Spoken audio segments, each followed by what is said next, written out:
A soul that was not at home. There was a very fine sunset on the night Paul and Miss Trevor first met, and she had lingered on the headland beyond Noel's Cove to delight in it. The west was splendid in daffodil and rose. Away to the north there was a mackerel sky of little fiery golden clouds, and across the water, straight from Miss Trevor's feet, ran a sparkling path of light to the sun, whose rim had just touched the throbbing edge of the purple sea. Off to the left were softly swelling violet hills, and beyond the sandshore, where little waves were crisping and silvering, there was a harbour where scores of slender masts were nodding against the gracious horizon. Miss Trevor sighed with sheer happiness in all the wonderful, fleeting, elusive loveliness of sky and sea. Then she turned to look back at Noel's Cove, dim and shadowy in the gloom of the tall headlands, and she saw Paul. It did not occur to her that he could be a shore boy. She knew the shore type too well.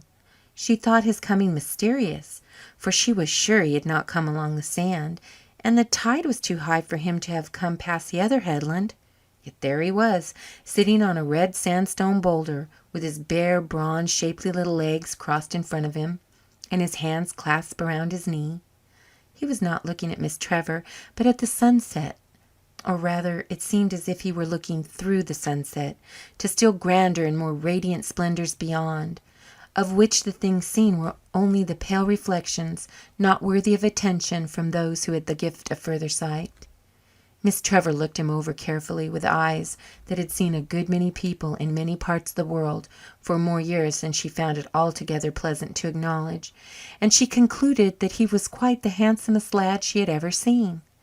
He had a lithe, supple body with sloping shoulders and a brown satin throat. His hair was thick and wavy, of a fine reddish chestnut. His brows were very straight and much darker than his hair, and his eyes were large and grey and meditative.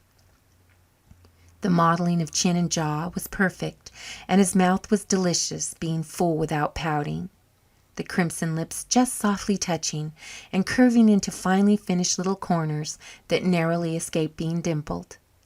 His attire was a blue cotton shirt and a pair of scanty corduroy knickerbockers, but he wore it with such an unconscious air of purple and fine linen that Miss Trevor was tricked into believing him much better dressed than he really was. Presently he smiled dreamily, and the smile completed her subjugation. It was not merely an affair of lip and eye, as are most smiles.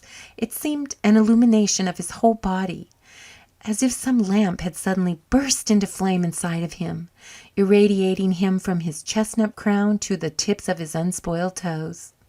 Best of all, it was involuntary, born of no external effort or motive, but simply the outlashing of some wild, delicious thought that was as untrammelled and freakish as the wind of the sea. Miss Trevor made up her mind that she must find out all about him, and she stepped out from the shadows of the rocks into the vivid, eerie light that was glowing all along the shore.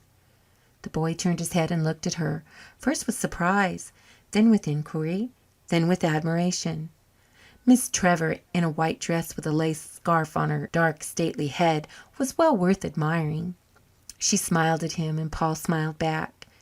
It was not quite up to his first smile, having more of the effect of being put on from the outside, but at least it conveyed the subtly flattering impression that it had been put on solely for her, and they were as good friends from that moment as if they had known each other for 100 years. Miss Trevor had enough discrimination to realize this and know that she need not waste time in becoming acquainted. "I want to know your name and where you live and what you were looking at beyond the sunset," she said. "My name is Paul Hubert. I live over there, and I can't tell just what I saw in the sunset, but when I go home I'm going to write it all in my foolscap book." In her surprise over the second clause of his answer, Miss Trevor forgot, at first, to appreciate the last. Over there, according to his gesture, was up at the head of Noel's Cove, where there was a little grey house perched on the rocks and looking like a large seashell cast up by the tide. The house had a stovepipe coming out of its roof in lieu of a chimney, and 2 of its window panes were replaced by shingles. Could this boy, who looked as young prince should and seldom do, live there? Then he was a shore boy after all. "Who lives there with you?" she asked. "You see," plaintively, "I must ask questions about you. I know we like each other, and that is all that really matters, but there are some tiresome items which it would be convenient to know. For example, have you a father, a mother? Are there any more of you? How long have you been yourself?" Paul did not reply immediately. He clasped his hands behind him and looked at her affectionately. "I like the way you talk," he said. "I never knew anybody to talk like that except folks in books and my rock people."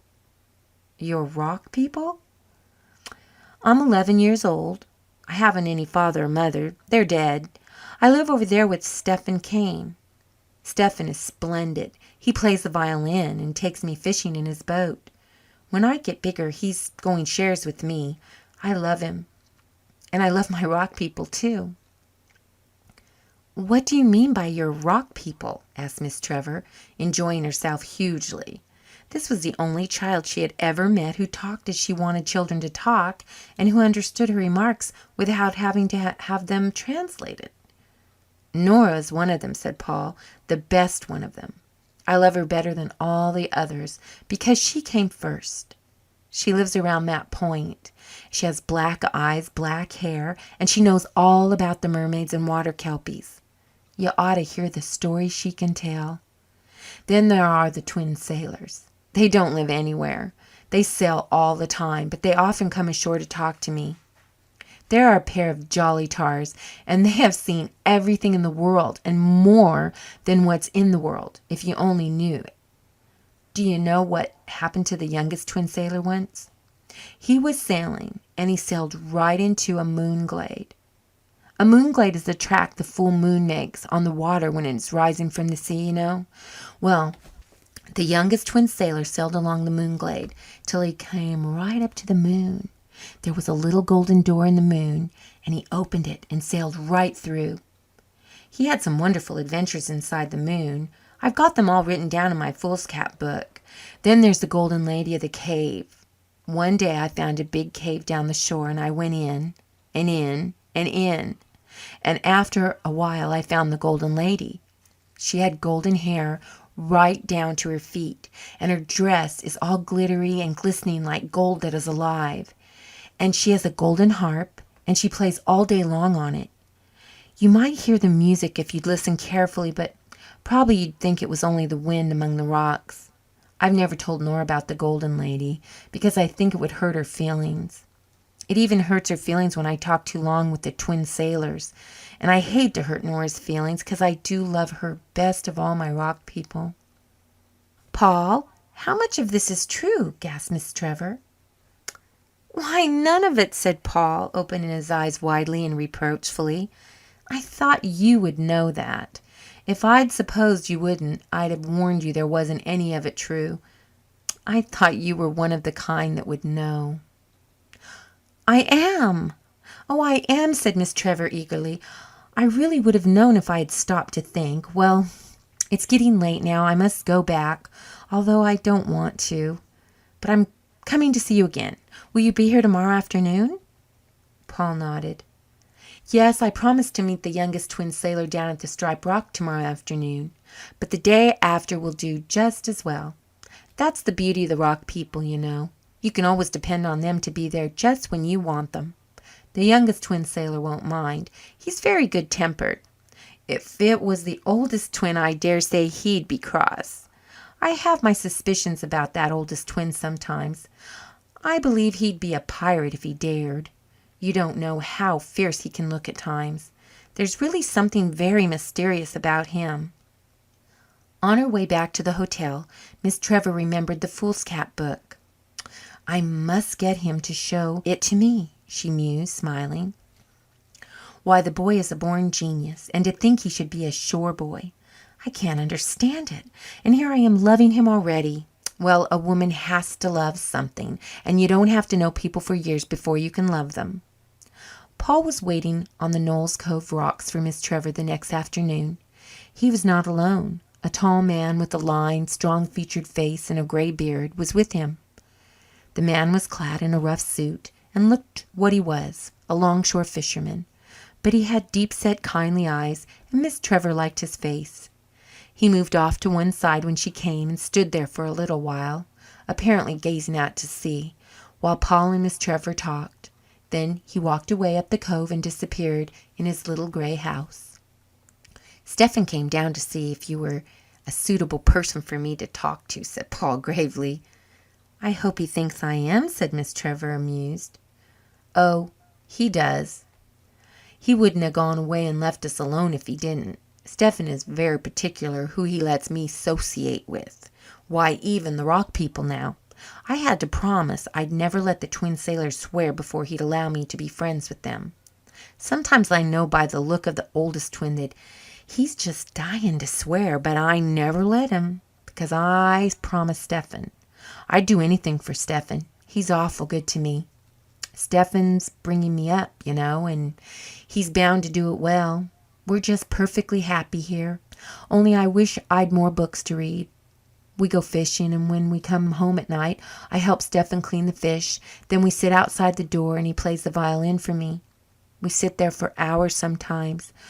We never talk much. Stephen isn't much of a hand for talking, but we just sit and think. There's not many men like Stephen, I can tell you." Miss Trevor did not get a glimpse of the foolscap book that day, nor for many days after. Paul blushed all over his beautiful face whenever she mentioned it. "Oh, I couldn't show you that," he said uncomfortably. "Why, I've never even showed it to Stephen or Nora. Let me tell you something else instead. Something that happened to me once long ago. You'll find it more interesting than the foolscap book. Only you must remember it isn't true. You won't forget that, will you?" "I'll try to remember," Miss Trevor agreed. "Well, I was sitting here one evening, just like I was last night, and the sun was setting, and an enchanted boat came sailing over the sea, and I got into her. The boat was all pearly like the inside of the mussel shells, and her sail was like moonshine. Well, I sailed right across the sunset. Think of that. I've been in the sunset, and what do you suppose it is? The sunset is a land all flowers, like a great garden, and the clouds are beds of flowers. We sailed into a great big harbor, 1,000 times bigger than the harbor over there at your hotel, and I stepped out of the boat on an enormous meadow, all roses. I stayed there ever so long. It seemed almost a year, but the youngest twin sailor says I was only away a few hours or so. You see, in Sunset Land, the time is ever so much longer than it is here. But I was glad to come back, too. I'm always glad to come back to the Cove and Stephen.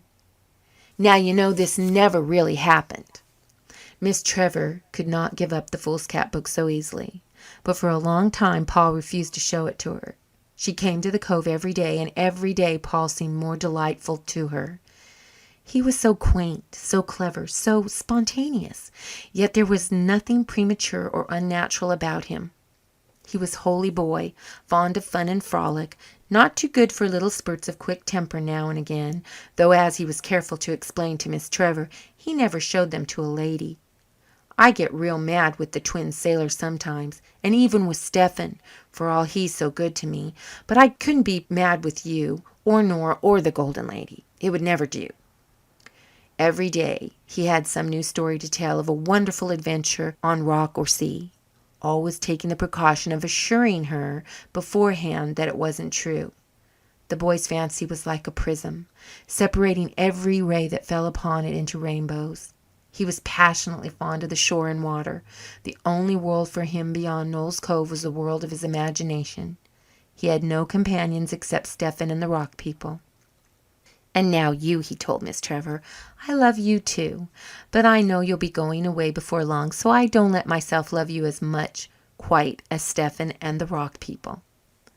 "But you could, couldn't you?" pleaded Miss Trevor. "If you and I were to go on being together every day, you could love me just as well as you love them, couldn't you?" Paul considered in a charming way he had. "Of course I could love you better than the Twin Sailors and the Golden Lady," he announced finally. "And I think perhaps I could love you as much as I love Stephen, but not as much as Nora. Oh, no, I wouldn't love you quite as much as Nora. She was first, you see. She's always been there. I feel sure I couldn't ever love anybody as much as Nora." One day, when Stephen was out to the mackerel grounds, Paul took Miss Trevor into the little grey house and showed her his treasures. They climbed the ladder in one corner to the loft where Paul slept. The window of it, small and square paned, looked seaward, and the moan of the sea and the pipe of the wind sounded there night and day.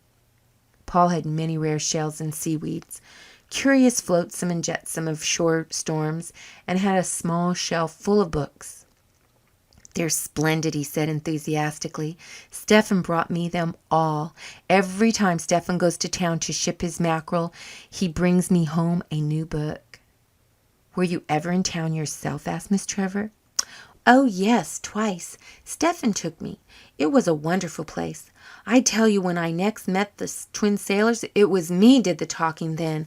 I had to tell them about all I saw and all that had happened. And Nora was ever so interested, too. The Golden Lady wasn't, though. She didn't hardly listen. Golden people are like that." "Would you like," said Miss Trevor, watching him closely, "to live always in a town and have all the books you wanted and play with real girls and boys and visit those strange lands your twin sailors tell you of?" Paul looked startled. "I don't know," he said doubtfully. "I don't think I'd like it very well if Stephen and Nora weren't there too." But the new thought remained in his mind. It came back to him at intervals, seeming less new and startling every time. And why not? Miss Trevor asked herself. The boy should have a chance. I shall never have a son of my own. He shall be to me in the place of one. The day came when Paul at last showed her the foolscap book. He brought it to her as she sat on the rocks of the headland. "I'm going to run around and talk to Nora while you read it," he said. "I'm afraid I've been neglecting her lately, and I think she feels it." Miss Trevor took the foolscap book. It was made of several sheets of paper sewed together and encased in an oilcloth cover. It was nearly filled with writings in a round, childish hand, and it was very neat, although the orthography was rather wild and the punctuation capricious. Miss Trevor read it through in no very long time. It was a curious medley of quaint thoughts and fancies. Conversations with the twin sailors filled many of the pages. Accounts of Paul's adventures occupied others. Sometimes it seemed impossible that a child of 11 should have written them. Then would come an expression so boyish and naive that Miss Trevor laughed delightedly over it. When she finished the book and closed it, she found Stephen Kane at her elbow. He removed his pipe and nodded at the foolscap book. "What do you think of it?" he said. "I think it is wonderful. Paul is a very clever child." "I've often thought so," said Stephen laconically. He thrust his hands into his pockets and gazed moodily out to sea. Miss Trevor had never before had an opportunity to talk to him in Paul's absence, and she determined to make the most of it. "I want to know something about Paul," she said. "All about him. Is he any relation to you?" "No. I expected to marry his mother once, though," said Stephen unemotionally. His hand in his pocket was clutching his pipe fiercely, but Miss Trevor could not know that. "She was a shore girl and very pretty. Well, she fell in love with the young fellow that came teaching up the harbour school, and he with her. They got married and she went away with him. He was a good enough sort of chap. I know that now, though once I wasn't disposed to think much good of him. But 'twas a mistake all the same. Rachel couldn't live away from the shore. She fretted and pined and broke her heart for it away there in his world. Finally her husband died and she came back. But it was too late for her. She only lived a month, and there was Paul, a baby of 2. I took him. There was nobody else. Rachel had no relatives, nor her husband either. I've done what I could for him. Not that it's been much, perhaps." "I am sure you've done a great deal for him," said Miss Trevor, rather patronizingly. "But I think he should have more than you can give him now. He should be sent to school." Stephen nodded. "Maybe. He never went to school. The harbour school was too far away. I taught him to read and write, and bought him all the books I could afford. But I can't do any more for him." "But I can," said Miss Trevor, "and I want to. Will you give Paul to me, Mr. Kane? I love him dearly, and he shall have every advantage. I'm rich. I can do a great deal for him." Stephen continued to gaze out to sea with an expressionless face. Finally he said, I've been expecting to hear you say something of the sort. I don't know. If you took Paul away, he'd grow to be a cleverer man and a richer man, maybe. But would he be any better or happier? He's his mother's son. He loves the sea and its ways. There's nothing of his father in him except his hankering after books. But I won't choose for him. He can go if he likes. He can go if he likes. In the end, Paul liked. Since Stephen refused to influence him by so much as a word, Paul thought Stephen didn't seem to care much whether he went or stayed, and he was dazzled by Miss Trevor's charm and the lure of books and knowledge she held out to him. "I'll go, I guess," he said with a long sigh. Miss Trevor clasped him close to her and kissed him maternally. Paul kissed her cheek shyly in return. He thought it very wonderful that he was to live with her always. He felt happy and excited, so happy and excited that the parting, when it came, slipped over him lightly. Miss Trevor even thought he took it too easily and had a vague wish that he had shown more sorrow. Stephen said farewell to the boy he loved better than life with no visible emotion. "Goodbye, Paul. Be a good boy and learn all you can." He hesitated a moment and then said slowly, "If you don't like it, come back." "Did you bid goodbye to your rock people?" Miss Trevor asked him with a smile as they drove away. "No, I couldn't. I didn't even tell them I was going away. Nora would break her heart. I'd rather not talk of them any more, if you please. Maybe I won't want them when I'm plenty of books and lots of other boys and girls, real ones, to play with." They drove the 10 miles to the town where they were to take the train the next day. Paul enjoyed the drive and the sights of the busy streets at its end. He was all excitement and animation. After they had had tea at the house of a friend where Miss Trevor meant to spend the night, they went for a walk in the park. Paul was tired and very quiet when they came back. He was put away to sleep in a bedroom whose splendours frightened him and left alone. At first Paul lay very still on his luxurious perfumed pillows. It was the first night he had ever spent away from the little seaward-looking loft where he could touch the rafters with his hands. He thought of it now, and a lump came into his throat, and a strange, new, bitter longing came into his heart. He missed the sea, splashing on the rocks below him. He could not sleep without the old lullaby. He turned his face into the pillow, and the longing and loneliness grew worse and hurt him until he moaned. Oh, he wanted to be back home. Surely he had not left it. He could never have meant to leave it. Out there the stars would be shining over the harbour. Stephen would be sitting at the door, all alone with his violin. But he would not be playing it. All at once Paul knew he would not be playing it. He would be sitting there with his head bowed and the loneliness in his heart calling to the loneliness in Paul's heart over all the miles between them. Oh, he could never have really meant to leave Stephen. And Nora would be down on the rocks waiting for him, Paul, who would never come to her more. He could see her elfin little face peering around the point, watching for him wistfully. Paul sat up in bed, choking with tears. Oh, what were books in strange countries? What was even Miss Trevor, the friend of a month, to the call of the sea and Stephen's kind, deep eyes and his dear rock people? He could not stay away from them, never, never. He slipped out of bed very softly and dressed in the dark. Then he lighted the lamp timidly and opened the little brown chest Stephen had given him. It held his books and his treasures, but he took out only a pencil and a bit of paper and the foolscap book. With a hand shaking in his eagerness, he wrote, "Dear Miss Trevor, I'm going back home. Don't be frightened about me because I know the way. I've got to go. Something is calling me. Don't be cross. I love you, but I can't stay. I'm leaving my foolscap book for you. You can keep it always, but I must go back to Stephen and Nora. Paul." He put the note on the foolscap book and laid them on the table. Then he blew out the light, took his cap, and went softly out. The house was very still. Holding his breath, he tiptoed downstairs and opened the front door. Before it ran the street which went, he knew, straight out to the country road that led home. Paul closed the door and stole down the steps, his heart beating painfully. But when he reached the sidewalk he broke into a frantic run under the limes. It was late, and no one was out on that quiet street. He ran until his breath gave out, then walked miserably until he recovered it, and then ran again. He dared not stop running until he was out of that horrible town, which seemed like a prison closing around him, where the houses shut out the stars and the wind could only creep in a narrow space like a fettered, cringing thing, instead of sweeping grandly over great salt wastes of sea. At last the houses grew few and scattered, and finally he left them behind. He drew a long breath. This was better.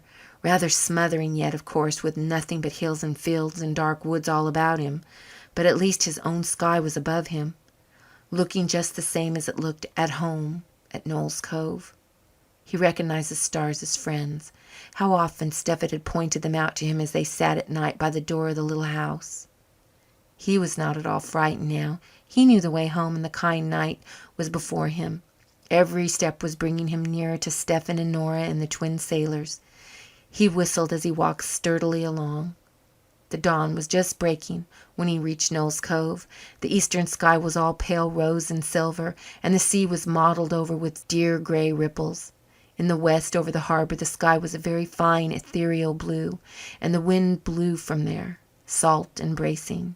Paul was tired, but he ran lightly down the shelving rocks to the cove. Stephen was getting ready to launch his boat. When he saw Paul, he started, and a strange, vivid, exultant expression flashed across his face. Paul felt a sudden chill. The upspringing fountain of his gladness was checked in mid-leap. He had known no doubt on the way home, all that long, weary walk. He had known no doubt, but now. "Stephen," he cried, "I've come back. I had to, Stephen. Are you glad?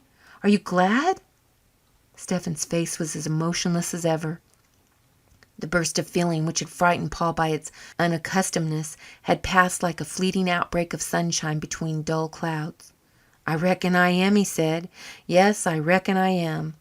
I kind of hoped you would come back. You'd better go in and get some breakfast." Paul's eyes were as radiant as the deepening dawn. He knew Stephen was glad, and he knew there was nothing more to be said about it. They were back just where they were before Miss Trevor came, back in their perfect, unmarred, sufficient comradeship. "I must just run around and see Nora first," said Paul. End of story.